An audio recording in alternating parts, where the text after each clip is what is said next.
নাকে খত দিয়ে তাদের পদত্যাগ করা উচিত। আর যদি তারা সসম্মানে পদত্যাগ না করা, তাহলে তোমাকে টেনে হিচড়ে আমরা বাংলার মাটিতে পদত্যাগ করাবো।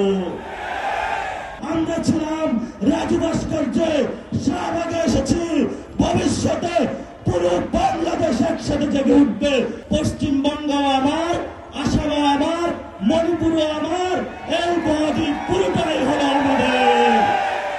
কালার এক্সপার্ট ডার্ক স্যাপ এবং মাইল্ড অন হ্যান্ডস টেকনোলজি সমৃদ্ধ অরিক্স অ্যাডভান্স ডিটারজেন্ট পাউডার আপনার লন্ড্রি এক্সপার্ট। বাংলাদেশ ভারতের সাথে একীভূত হওয়ার যে অখণ্ড ভারতের যে স্বপ্ন, সেই স্বপ্নে আমরা কখনো ঐক্যবদ্ধ হব না। এবং তোমরা যে স্বপ্ন দেখো, তোমাদের সেই স্বপ্ন দিবা স্বপ্নেই থেকে যাবে, বাস্তবে কখনো হবে না। যদি বাস্তবে হওয়া সম্ভব, যেটা আমাদেরকে ভাসানী বলে গিয়েছিলেন, পশ্চিমবঙ্গ আমার, আসাম আমার, মণিপুর আমার, এই বদ্বীপ পুরোটাই হলো আমাদের। প্রিয় উপস্থিতি, 1947 সালে আমার আপনার যারা বাপ দাদা চাচা তারা যুদ্ধে নেমেছিল একটি বৈষম্যহীন বাংলাদেশ গঠনের জন্য। কিন্তু 1971 সালে বাংলাদেশের মুসলমানদের উপরে, বাংলাদেশের মানুষের উপরে সেই বৈষম্যহীন বাংলাদেশ গঠনের পরিবর্তে ভারতের একটি পুতুল সরকার, মুজিববাদী সরকার বাংলাদেশের উপরে আবারও চাপিয়ে দেওয়া হয়েছিল। যে মুজিববাদী সরকার গত 53 বছরে আমাদের উপরে জুলুম নির্যাতন করেছিল। আমরা স্বপ্নে আকাঙ্ক্ষা দেখেছিলাম, 24 আমরা রক্ত দিয়েছিলাম। ভারতীয় যে বয়ান, সেটা থেকে বের হয়ে একটি স্বাধীন পররাষ্ট্রনীতির মধ্য দিয়ে যাব। সাথে সাথে সেই রক্তের হোলি খেলায় ভারত আমাদের সেই শহীদ ওসমান হাদি ভাইকে শহীদ করে দিয়েছে, অসংখ্য ভাইকে শহীদ করে দিয়েছে।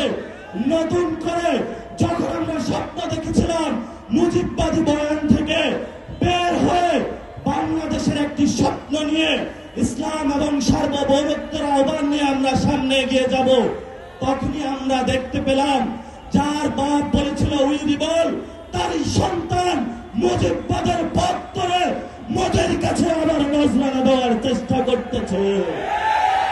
প্রিয় বিএনপি, প্রিয় তারেক রহমান, আমরা আপনাদেরকে স্পষ্ট বার্তা বলতে চাই, আপনার যদি মুজিববাদে যাওয়ার ইচ্ছা হয়, আপনি আওয়ামী লীগ থেকে বড় মুজিববাদী হইতে পারবেন না। আমরা আপনাকে হুঁশিয়ার করে দিচ্ছি, আপনি যদি মুজিববাদের পথে হাঁটেন, এই পথ বাংলাদেশের জনগণের পথ নয়। মুজিববাদী শক্তির সাথে কঠিন যুদ্ধ হবে ইনশাআল্লাহ। সেই যুদ্ধে যদি বিএনপি বা আপনারা যদি মুজিববাদের পক্ষে থাকেন, 24 গণঅভ্যুত্থানে যদিও আপনারা আমাদের সাথে রাজপথে ছিলেন, আমরা সেখানে আপনাদের সাথে কোনো কম্প্রোমাইজ করব না। আগামীর এই লড়াই আমরা সরকারকে বলবো, যদি পররাষ্ট্রমন্ত্রী, স্বরাষ্ট্রমন্ত্রী তুষিম বন্ধ করতে না পারে, সীমান্ত হত্যা বন্ধ করতে না পারে, নাগরিকদের নিরাপত্তা না দিতে পারে, সীমান্তের নাগরিকদের উপর অত্যাচার বন্ধ করতে না পারে, তাহলে নাকে খত দিয়ে তাদের পদত্যাগ করা উচিত। আর যদি তারা সসম্মানে পদত্যাগ না করা, তাহলে তোমাকে টেনে হিচড়ে আমরা বাংলার মাটিতে পদত্যাগ করাবো। লাস্ট যে কথাটা, আমাদের ফরেন মিনিস্টার জাতিসংঘে ইলেক্টেড অ্যাসেম্বলি হয়েছেন, জাতিসংঘের সভাপতি হয়েছেন, কিন্তু সীমান্তে আপনি হত্যাকাণ্ড দেখেন না, সীমান্তে আপনি পুশিন দেখেন না।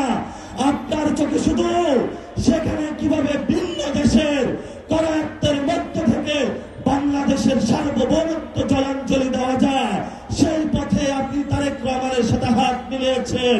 প্রিয় খলিল ভাই, এই খলিল ভাই আপনি ছিলেন না। যদি আপনি মুজিববাদের পথে হাঁটেন, আমরা আপনাকে সাহায্য করার জন্য প্রস্তুত আছি। তখন কোন খলিল ভাই আমরা চিনব না, সালাউদ্দিন ভাই আপনাকেও আমরা চিনব না। প্রস্তুত হন।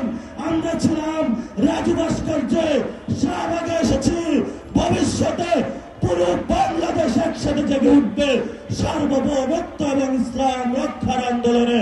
সবাই প্রস্তুত হন, সময় শুরু হয়েছে।